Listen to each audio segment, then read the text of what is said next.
Good evening and welcome to Economics Unbound. Tonight we tackle a topic that lies in the realm of media economics.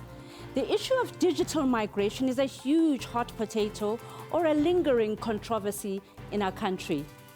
This is due in large part to the fact that we have continuously failed to migrate to digital terrestrial television or to switch off the analog signal in our country. Now, missing the first deadline that was set by the International Telecommunications Union around 2008 and missing all subsequent requests by the United Nations body to migrate to digital terrestrial television. Instead, we continued to pay an exorbitant and old-fashioned for the old-fashioned analog signal, and we've done this for years. And this old signal, which is outmoded, has cost the cash-strapped public broadcaster of our country, for example, the SABC, a whopping 72 million per month, according to its latest income statement. And this amounts to an amount close to 1 billion rand a year. Now, we have lived in a world of increasing digitization, and the world is changing very fast and is very high-paced, and high-definition television, and especially now in the time of COVID-19, news and other content has trended and become more necessary for the public than ever before.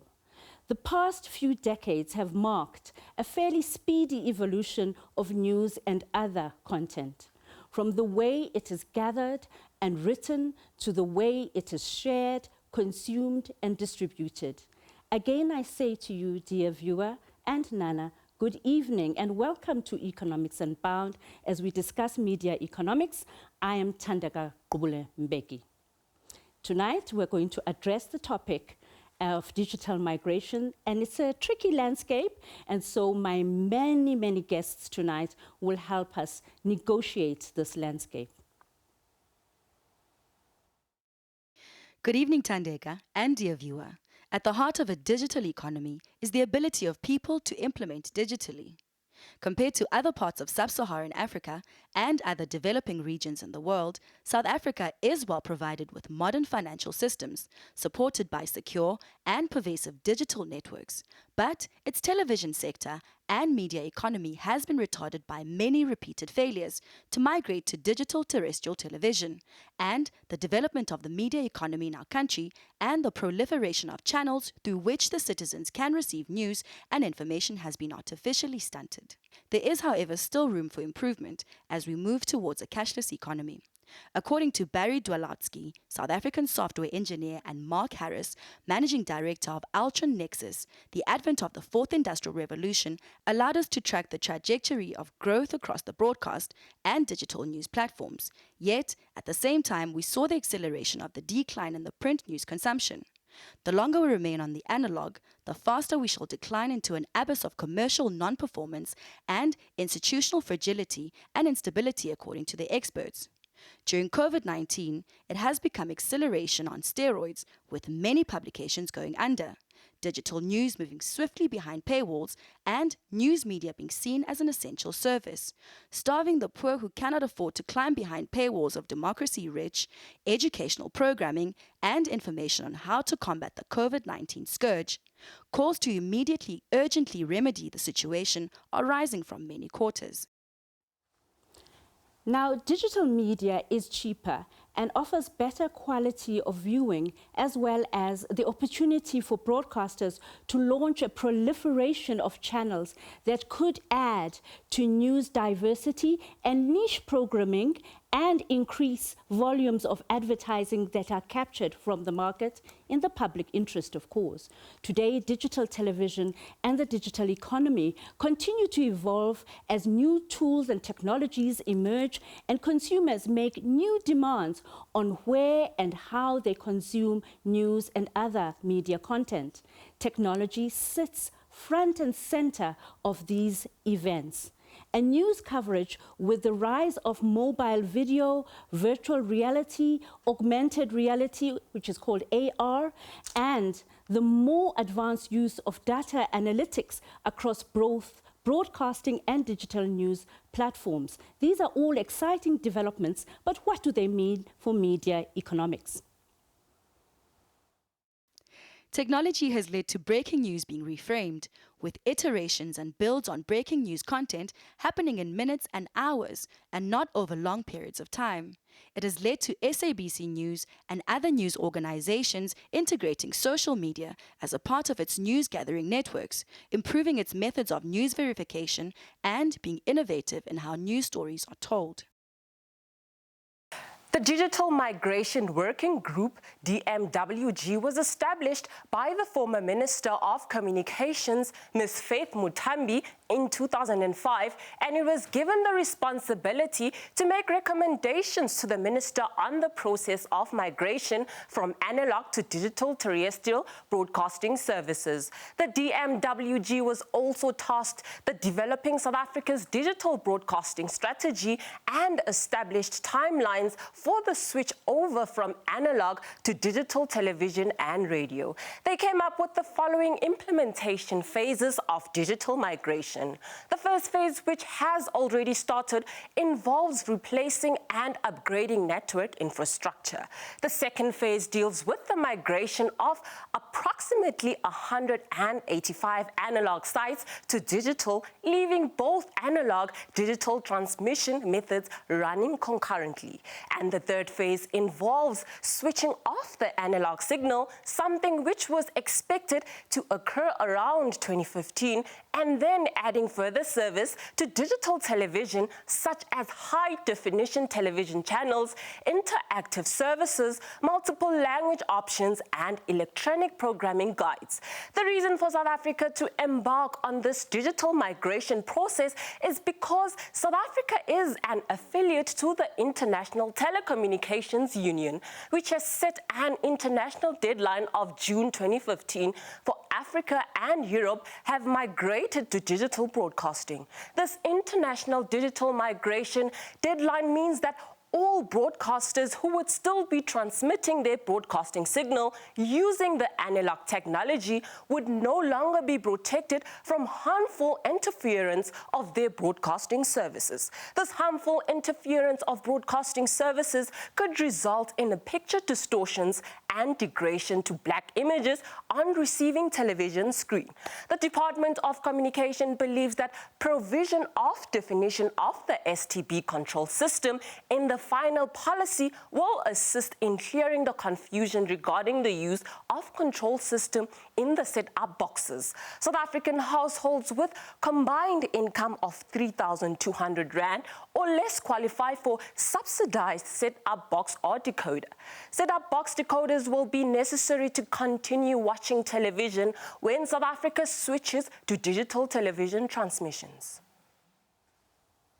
Well, additional technological tools such as drones for live news coverage and the use of virtual reality to depict moments that tell a story in a more personal way and a distinctive way are also evolving.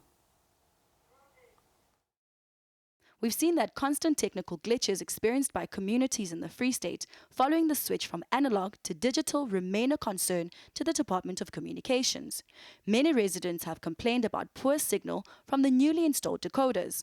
Minister of Telecommunications and Postal Services, Stella Ndabeni-Abrahams, visited Majwemaswewu in Bradford in the Free State to review the implementation process on the broadcasting digital migration. Some residents in the Free State are not happy with the new digital migration. They have even stopped using the new system and resorted to satellite dishes instead. Now, joining us on Skype is Dr. Alison Gilward. She's the Executive Director of Research ICT Africa, RIA, an African digital policy and regulatory think tank that works across 20 African countries. Welcome, Alison. How are you? I'm well, thank you. Well, thank you for joining us.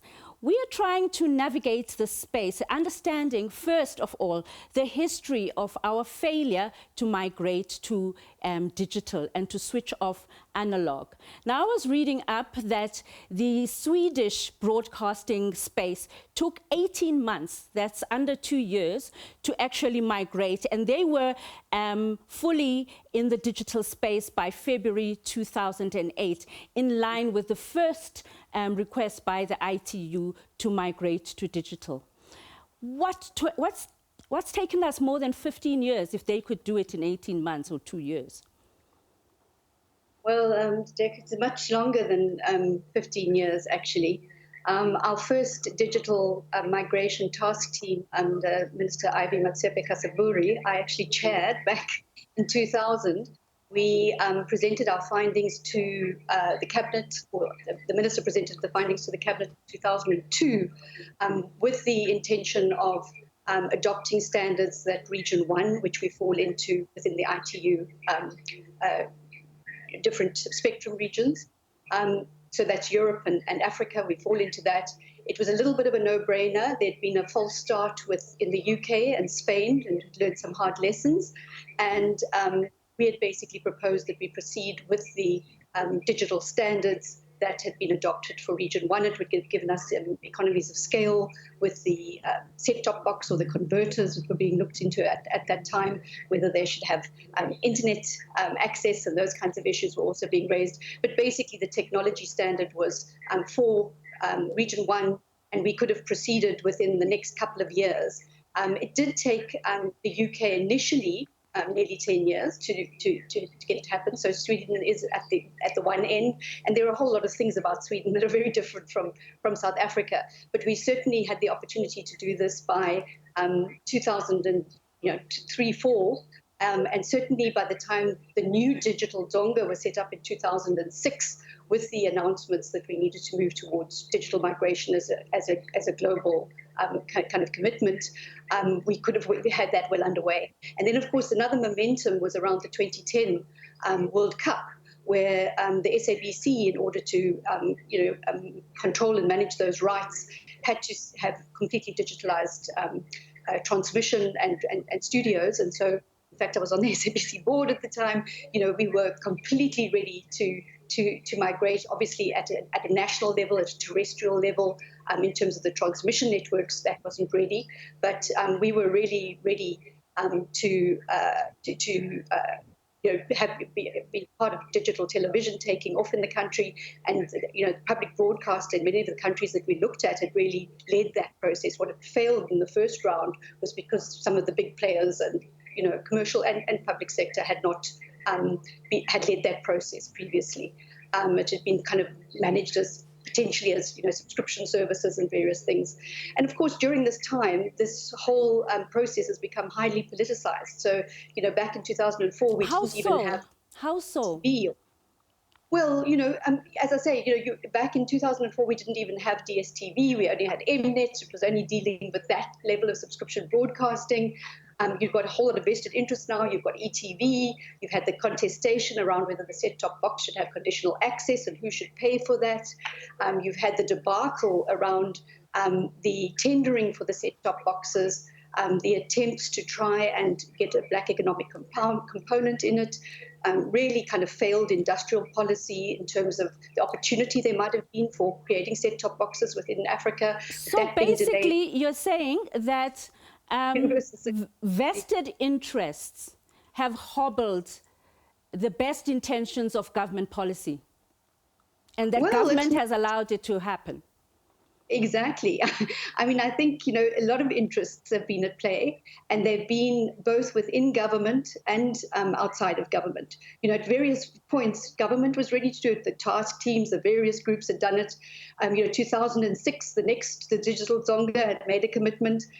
We already had SABC, testing the broadcasting pilot was already being done. And then we had ministers going off to Brazil, meeting with President Lula and adopting the Japanese-Brazilian standard, coming back. That set us back almost 2 years with the DG and the minister coming back and just creating a new standard. That has put on hold.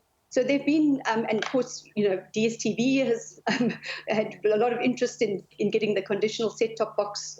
There's protected, etc. ETV's tried to get the government to pay for it as part of the set-top box.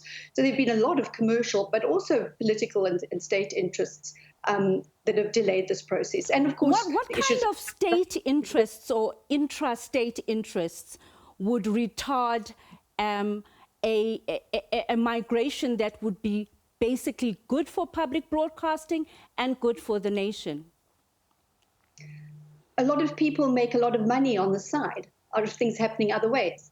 So essentially, the public interest has not been put first, not by a number of, commercial self-interested broadcasters, and certainly not by a number of, politicians and senior political officials who've allowed the well-intentioned programs of, industrial policy programs and set-top box programs, which were initiatives, projects that were meant to allow for Black economic empowerment in the sector, to be derailed. You say a lot of people made money on the side. Yes, or they tried to. And some of them have, because they've been able to dominate the scene while this has all been happening. 10 years ago, you didn't have these, enormously dominant players. SABC would have been far better placed to be offering multiple channels and competing, which is very difficult for it to do without the kind of bouquets that other free-to-air broadcasters are offering, subscription and broadcasters are offering. And I should make this point in the context of COVID, where, a lot of people are saying, well, kind of the SABC is dead or public broadcasting is dead. And certainly that we should probably be thinking about satellites instead of the DSTV and just get people off that spectrum so it can be used for mobile broadcasting. But that being said, I just want to emphasize the importance. Our country, less than half the country, or just over half the country, actually have access to the internet and smartphones. Vast numbers of people, millions and millions of people, are dependent on free-to-air broadcasting. I think this has become particularly pertinent with COVID, and of course we have to do something about the internet. But from point of education, information, radio and television have been absolutely critical in informing people and entertaining them, and allowing us to get through this crisis. So it's really imperative that we look at the public value of this broadcasting terrain, not simply at the commercial dimensions of it, the supply side valuation of these sort of things, that, monies that can be got from licenses, and the profits that can be made from that. And of course, the complete, really, quite honestly, sometimes distraction of the fourth industrial revolution. Yes, it is wonderful, and there are lots of opportunities, and we can get fantastic, better coverage and more exciting news and better programming and all sorts of things with that advanced technology. But we actually have to deal with the basics first. We have to fulfill the requirements of, a democracy where people actually have access to information. And so the public mandate was hobbled all these years by vested commercial interests and other intrastate interests. Is that absolutely. the sum total of your contribution? Commercial and political, absolutely. Well, that's where we have to end it for tonight. Unfortunately, it's been brief. I felt like we could talk forever. But for now, we have to take a short commercial break. Stay with us. Don't go away.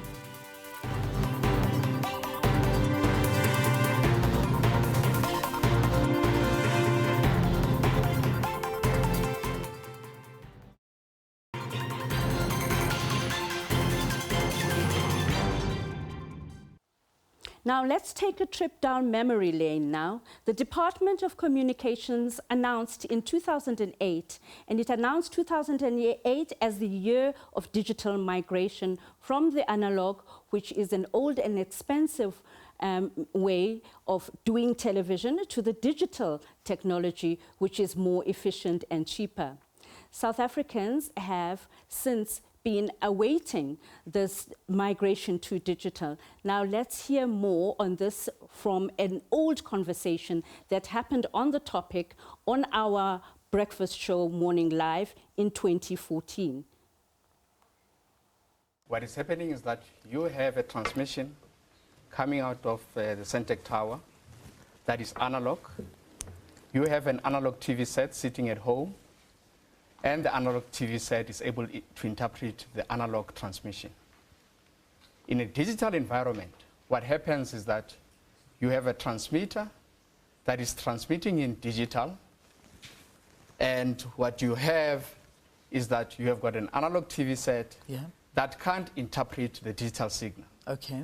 And then what you then require is that you require a decoder or a set-top box that is doing the inverse, taking the digital signal, converting it back to analog so that your analog TV set can be able to interpret the signal. And that is how digital has been done. And then in future, what's going to happen is that digital TV sets are going to come into the market. And what's going to happen is that you'll have a digital signal, and when you get at home with your digital TV sets, the digital TV sets will be able to interpret the digital signal. That is what is going to happen in the near future. Okay. All right, so there you go. This is now, I think, everybody's seeing it at home. There's a nice, easy-to-understand picture, and we've put everybody into the conversation with us. Minister, the question that needs to be asked then, digital migration is 5 years behind schedule. What is happening? Look, we accept as government that we did it for a while, but in the last 2 years, if not more, it's really government's been clear about what it wants. It's the broadcasters and manufacturers that have been feuding right up till this very moment. Now, we are very clear that what we've done in Cabinet, and let me stress, despite what's been said in an advert on Sunday, it's not my personal subjective decision. It was there in Cabinet, as you reported. In 2008, it was tweaked by my predecessor in 2012, but it's government policy consistent with our broad-based black economic policies, job creation, protection of our local electronics industry, and so on. Now, we're ready to move, and we're pleading with the broadcasters even at this last hour. Why don't they come to agreement? But if they don't, government has to govern, and we have to move forward. And this 5-year term is about to come to an end. We cannot burden the new 2014-2019 administration with these issues. We must move forward.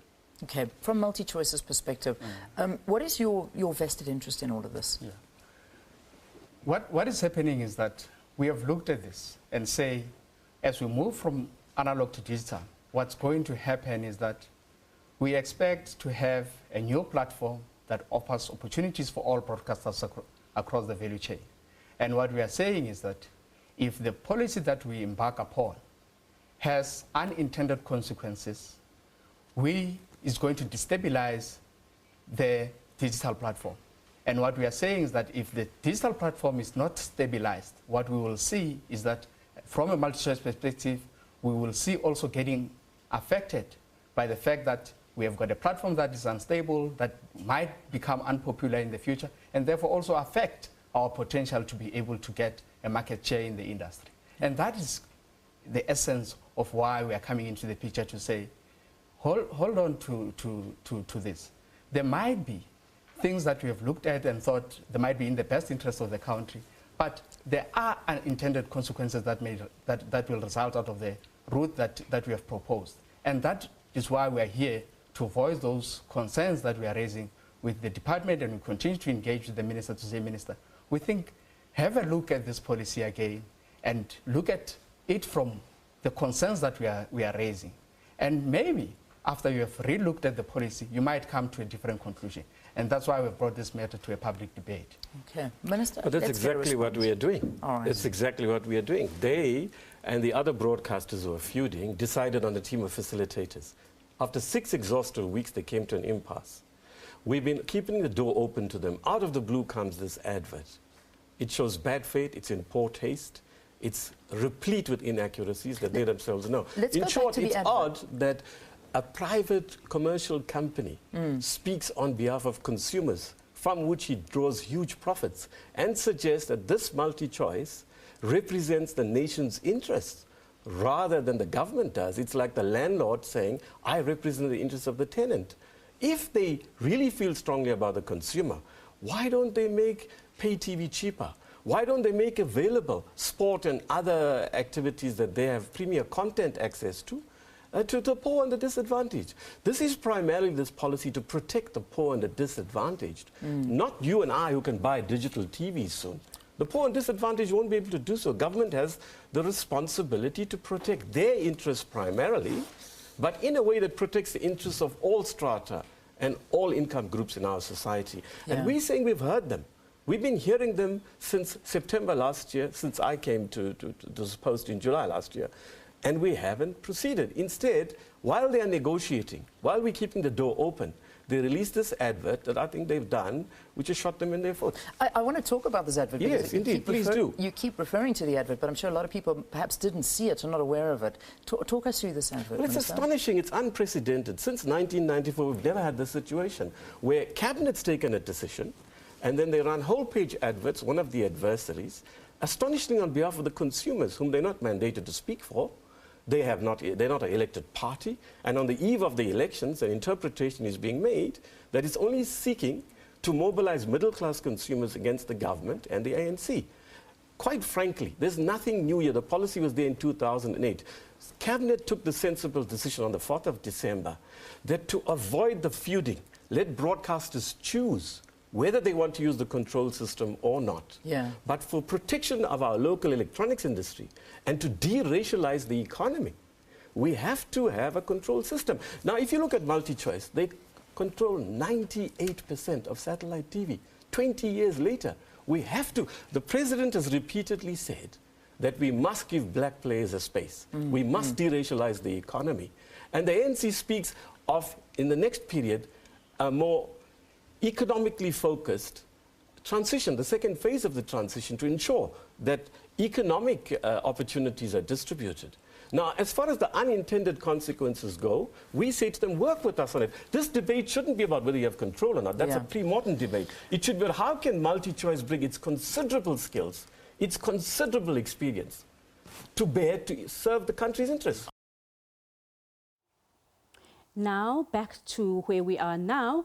On Zoom, we have Tekla Mbongwe, who is a senior research analyst in OVIM's Middle East and Africa team and provides insight into telecommunications, media and technology. Welcome, Tekla. Good evening. Good evening, and thanks for joining us. Now, the president, in his economic recovery plan, that's the economic recovery plan that he announced would assist us as a nation to recover economically from the devastation of COVID-19, says two things. He says that the country must quickly free up spectrum and allocate spectrum. He also says that that can happen if we migrate to digital and free up spectrum so that the mobile operators can use this to make sure that the rest of the communities and the nation are able to climb onto the digital economy and to increase the velocity of goods and services exchanged in the economy, as well as improve GDP outcomes. Now, does it look, from what you've seen, and given our history, like we will succeed in getting this done, given how fractious we've been on this road? Well, we have to anyway, and I'm optimistic in terms of spectrum allocation because we've moved a bit forward from where we were previously, whereby it was just talks of allocating spectrum, and then the digital switchover, the digital migration was not even started. So the fact that we've announced, or that the government has announced, that there's at least an end date, that the analog migration is going to be completed this year, gives indication that that spectrum will at last be free this year for the new auctions that we are expecting. Now, can you just explain to me and the viewers, what are the benefits of digital television, both commercially and technologically, and for the consumer's visual and sound experience? Well, if we take on a consumer point of view, it will give them access to more content and obviously a better quality. And high definition, and but what are the social and economic benefits of doing this? Well, social benefit now, it depends on what the governments and the content providers want to do as well, because it's one thing to provide the technology and to make the devices and the technology available, but it's also another thing to make the content available. So in terms of content, we expect more channels, more local content as well, so which is relevant to the populations in this country and also around the world. We'll have more localized content in terms of number of channels, probably regional channels, but that will be as well up to the investors to invest in contents and make the contents available to the population. Now, would the population derive the benefit of getting an array of content that is informative, educative, and developmental with the advent of a multi-channel environment? Surely that would be one of the benefits, in that we could achieve the goal of universal access to the airwaves. Yes, we will achieve the goal of universal access, because now there will be signal everywhere. But let's not forget that there's also competition from satellite services. It's true that in the program that, or in the recap that you've shown earlier, the minister was talking about the dominance of multi-choice. So it's true that the consumer is already used to satellite television at a cost, and very often at a premium cost. But now one of the other benefits would be that they would access all these multi-channel services at a lower cost. That was the initial intent. Now, public broadcasting is a 20th century venture, and it goes along with the notions of developing democracies and extending universal coverage and universal suffrage. That is the right of everybody to vote.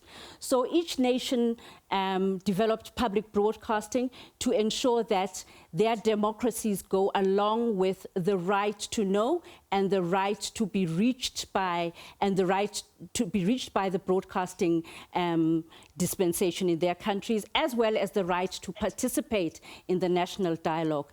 Now, with a multiplicity of channels, wouldn't you get a greater diversity of views and opinions available to the public and from the public?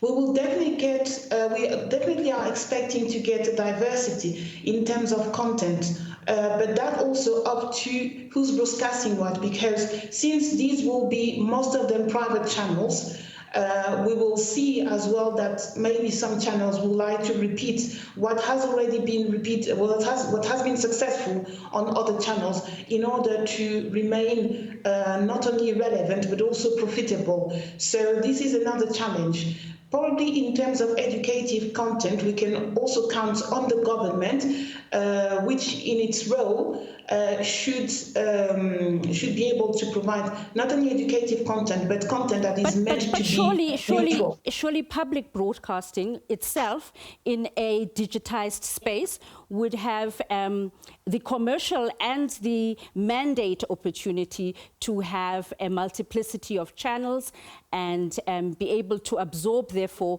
greater amounts of advertising from the market and speak to citizens as citizens, not necessarily as consumers as well, but they would reach a greater number of people. Definitely, and don't forget that besides just the television as well, public broadcasting and also private broadcasting also have access to digital platforms such as YouTube, for instance, where they can broadcast their content, and that an increased number of consumers now own a smartphone where they can view this content as well, because now we're talking about digital as in the broadcasting segment as we knew it, the traditional broadcasting segment, but there's also the digital in the mobile networks segment as well, whereby if you just think of what we were doing 15 or 10 years ago with our phones, now it's a complete different experience. And we can also say that a lot of our population, especially the youth, do not watch that much television in the old-fashioned way, but on their devices. So it's also very important for the public broadcaster, for all the broadcasters, to be able to broadcast as well on other digital platforms beyond the broadcasting platform. And that will be on the mobile networks, for instance, or on social networks, or on video or video platforms as well, such as YouTube and so forth. Yes, indeed, a very exciting landscape unfolds before us. Tekla, thank you very much for joining us this evening. Thanks for sharing your views. Now, you're welcome. On Zoom, we have data analyst and World Walks Brian Turner and telecoms analyst at Africa Analysis Dobek Patter. Welcome, gentlemen. Welcome to Economics Unbound. Thanks for joining us. Thank you very much. Good evening. Good evening. I assume you've been following the discussion thus far. What's your take on the unfolding commercial and social and economic opportunities now that we are on the cusp as a nation of migrating to the digital system and saying goodbye to the rivalries of the past, the feuding and the vested interests? Let's start with you, Patrick. Okay, so I think definitely a world of vast opportunities ahead of us. We are on the cusp, but the cusp seems to be moving out a little bit again. Tekla mentioned just a few minutes ago that we are expecting the digital switchover migration of broadcasters out of the low frequencies, analog frequencies they use currently this year. Unfortunately, it's been postponed yet again to March next year. So it's a bit of a moving target. Hopefully March 2022 is the final target where broadcasters will vacate this and digital entertainment, digital television will become widely available. And at the same time, mobile operators will be able to have that spectrum, it will become usable because they will have it assigned to them most likely this year, providing that the auction does go ahead at the end of March and is not legally delayed by Telkom or MTN, for instance. And that will lead us into the era of 5G. We just published a report, in fact, this week on the 5G outlooks for the South African market. And we outline an array of use cases, new technologies that 5G will enable over the next several years coming to South Africa, already beginning to take hold in some of the more developed markets globally. And it will provide a vast range of new opportunities, enablements to drive the digital economy, both for the consumer side, but I think initially we'll see a lot of that drive being initiated by the business or enterprise sector, using a range of technologies from IoT, Internet of Things, which is already becoming fairly prominent in South Africa, but 5G will just accelerate that. Enabling automation of processes in manufacturing, mining sector. Agriculture will start using it a lot. To real-time analytics, to artificial intelligence implementation, augmented and virtual reality. And we'll see it replicated across different vertical sectors of the economy. As I mentioned, from mining. Why do you think government and the department and the president are so keen that that leads to inclusive growth and that ordinary citizens and particularly the poor for education and for health are able to climb on to the digital economy and this is a developmental opportunity for us rather than to continue on our our divided economic trajectories in this country.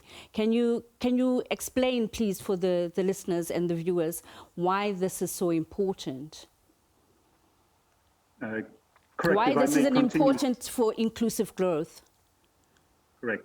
So historically, we've had forever a divide between the haves and the have-nots in terms of communications, as well as that communications improves and becomes more of an enablement of socio-economic development, that divide has grown into a chasm in some instances where those segments of the society, let's say the middle class, lower middle classes, increasingly have access to better communications, better internet connectivity, which provides them more opportunities in terms of not only self-development and job opportunities, but also social development, including moving into e-government services such as education and e-health or telemedicine.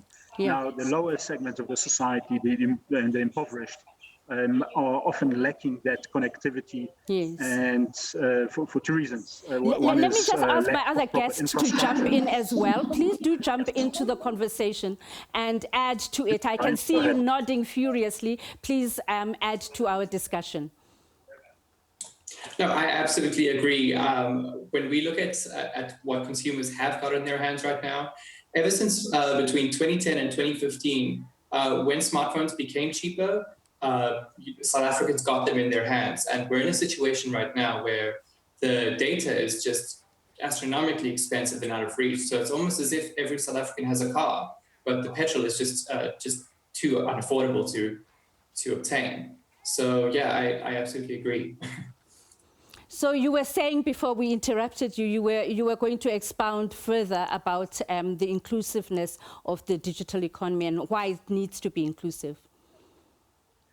Correct, yeah. So I mean, we obviously don't want to leave part of the society lagging behind, because we need everyone on board, so to speak, to make the country grow.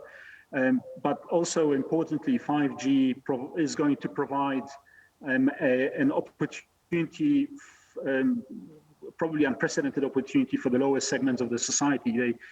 There will be an opportunity to connect them with the new low-frequency spectrum that are currently occupied by the broadcasters, and that will be done through current technologies such as 4G, LTE, but also increasingly 5G. So connectivity is critical just to get the people on board and enable them to use the increasingly e-government services, as you mentioned, going into the future, few to several years from now, ability to obtain quality education online, and quality medical services.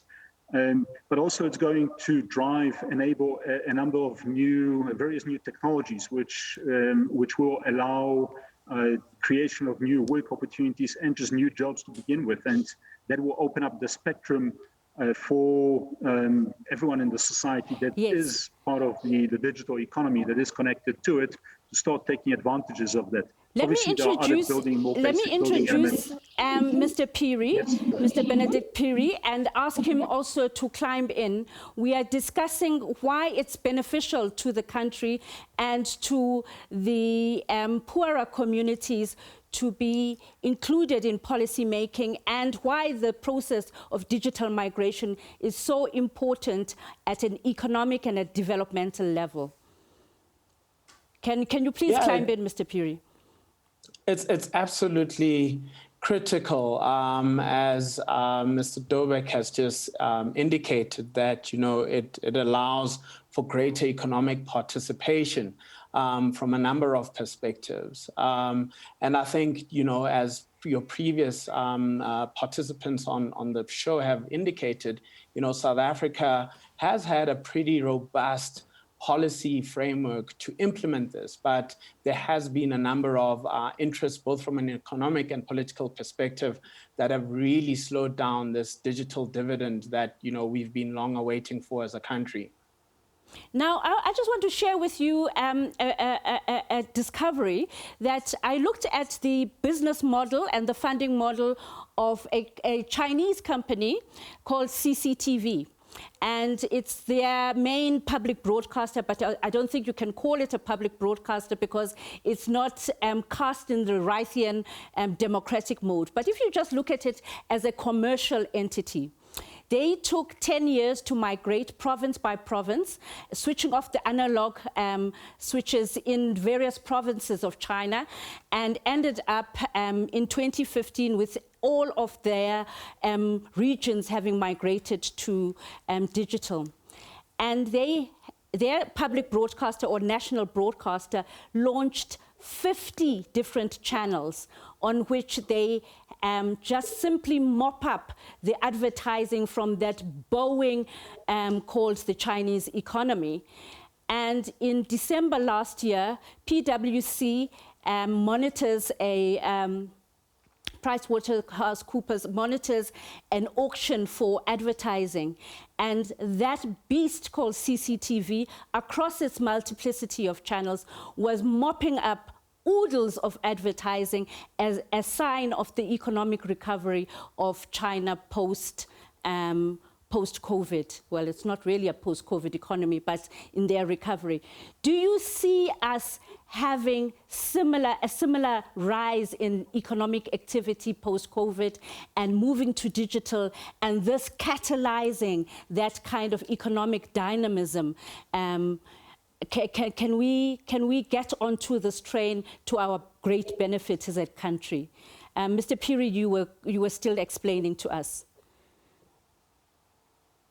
I absolutely think that the model that you've explained in CCTV is actually what the potential portends for the country with this digital switchover. And I think the president's remarks in the State of the Nation address just a week ago should be applauded for adding to the impetus around delivering this by March 2022. And we've seen that his actions have been underpinned as well with the performance agreement that he signed with the Minister of Communications, Ndabeni-Abrahams. So I think that there is certainly a view that this is the right way to be going to actually, accessing or rather enabling greater access to pockets of the economy that are driven from a digital perspective. I think it's very clear that, this shift will free up a lot of broadcasting capabilities. Unfortunately, we still have some legal wranglings, MTN, Telkom, et cetera, with the spectrum allocations and the ushering in of 5G. But I think the moment that gets cleared up, I think the potential is really limitless for what we can do on the back of a strengthened digital backbone. Well, gentlemen, unfortunately, we have to wrap up our discussion there. I had hoped to converse and discuss so much more with you, but that's where we have to leave it for tonight. Thank you very much for joining us on Economics Unbound. From Prudence, myself, and Nana, good night. Khonandin Mawet.